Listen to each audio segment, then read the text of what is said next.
When you tune a radio trying to search for a radio station, you browse different frequencies until you reach a desired frequency that is broadcasting what you would find desirable to listen to at a given moment.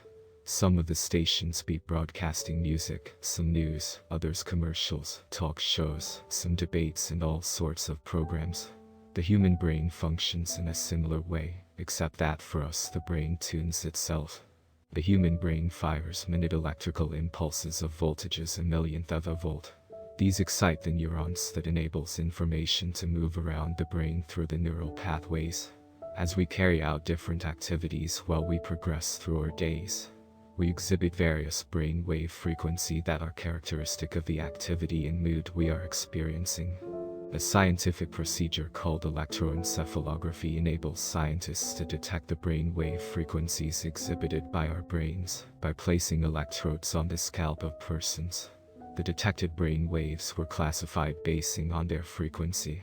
They are delta waves, below 4 Hz, theta waves between 4 to 8 Hz, alpha waves between 8 to 12 Hz, beta waves between 13 to 30 Hz, and gamma waves above 30 Hz. We exhibit these wave frequencies all simultaneously, but at any given moment and activity undertaking, there is always one frequency that is more prominent than the others. We exhibit delta brain waves mostly in subjective feeling states, for example during deep dreamless sleep, non-rapid eye movement sleep, unconscious associated tasks, and low levels of arousal or trance. We also do access information from our unconscious mind during delta brain wave periods. Peak performers like athletes decrease delta waves when high focus and peak performance is required.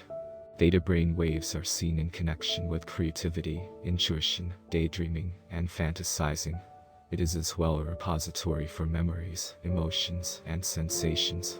Theta waves are strong during internal focus, meditation, prayer, and spiritual awareness. It reflects the state between wakefulness and sleep, and relates to the subconscious mind. Beta activity is fast activity. It is generally regarded as a normal rhythm, and is the dominant rhythm in those who are alert, or anxious, or who have their eyes open. It is the state that our brain is in most when we have our eyes open and are listening and thinking. During analytical problem solving, judgment, decision-making, and processing information about the world around us. Gamma is the only frequency group found in every part of the brain. When the brain needs to simultaneously process information from different areas, it's hypothesized that the 40 Hz activity consolidates the required areas for simultaneous processing and visualization. A good memory is associated with well-regulated and efficient 40 Hz activity, whereas a 40 Hz deficiency creates learning disabilities. Alpha brain waves, however, is the most striking for me, as I consider it the bridge between the internal and the external, the conscious and the unconscious. A related notion is suggested by the work of Tom Hartman in 1997, who states, "Everybody is familiar with the edge between normal waking consciousness and sleep. It's often a time of extraordinary feelings, sensations, and insights, particularly as we move from sleep into wakefulness. When the brain is brought to the edge of the world of God, the place of true consciousness, a fractal intersection occurs. An unstable and dynamic system is created, and, like the rainbow colors of water and oil, new energies and visions are created. Good healthy alpha production promotes mental resourcefulness, aids in the ability to mentally coordinate, and enhances overall sense of relaxation and fatigue reduction. In this state you can move quickly and efficiently to accomplish whatever task is at hand. When your alpha is within normal ranges, you tend to also experience good moods, see the world truthfully, and have a sense of calmness. Alpha is one of the brain's most important frequency to learn and use information taught in the classroom and on the job.